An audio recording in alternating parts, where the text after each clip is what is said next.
नहीं गे बीजेपी नेता चाहे बिहार में आरजेडी गे नहीं एला जेपी नहीं गे बीजेपी नेता चाहे बिहार में आरजेडी गे गलिए गलिए घूमाथिन सुरेंद्र यादव जिनकर पहचान वाला लाटेना वागे नहीं एला जेपी नहीं गे बीजेपी नेता चाहे बिहार में आरजेडी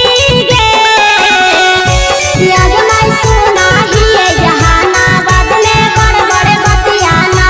यगमाई गरीब खातिर दिहलन लटकप हीरो हुंडा गाड़ियाना यगमाई गरीब खातिर सुरेंद्र यादव जान हाथिन ना यगमाई जहानाबाद के सुरेंद्र यादव शान हाथिन ना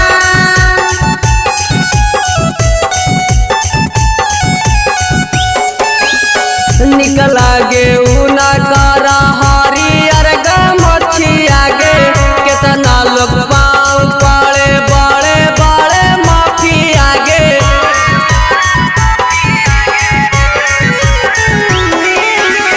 निकला गे उना करा हरियर मच्छी आगे कितना लोग पाँव पड़े बड़े बड़े माफी आगे ज्यादा जे बोलो है ओकर निकाल ले हई करे जी नेता चाहे बिहार में आरजेडी गे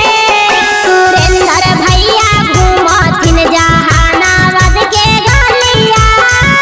ई नहीं के साना सद बनाई हागे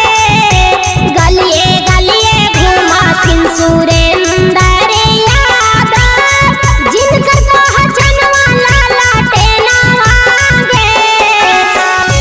यगमा सुरेंद्र भैया के साना सद बनाई बिहाना यगमा लालटेन छाप पर बटना दवाई बिहाना यगमाई के भूखे झांसा में नहीं अइहाना यगमा जहानाबाद से सुरेंद्र यादव के जिताई बिहाना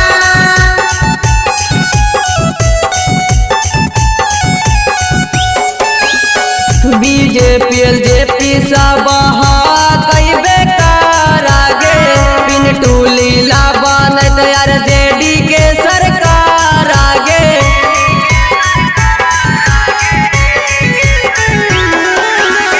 बीजेपी एलजेपी सब कई बेकार आगे पिंटू लीला बनत आरजेडी के सरकार आगे नहीं एला जेपी नहीं गे बीजेपी नेता चाहे बिहार में आरजेडी गे रंजू रागनी काहे नहीं रे बीजेपी नेता चाहे बिहार में आरजेडी गे गलिए गलिए घूमाथिन सुरेंद्र यादव जिनकर पहचान वाला लाटेना वागे नहीं एला जेपी नहीं गे बीजेपी रिकॉर्डिंग बाय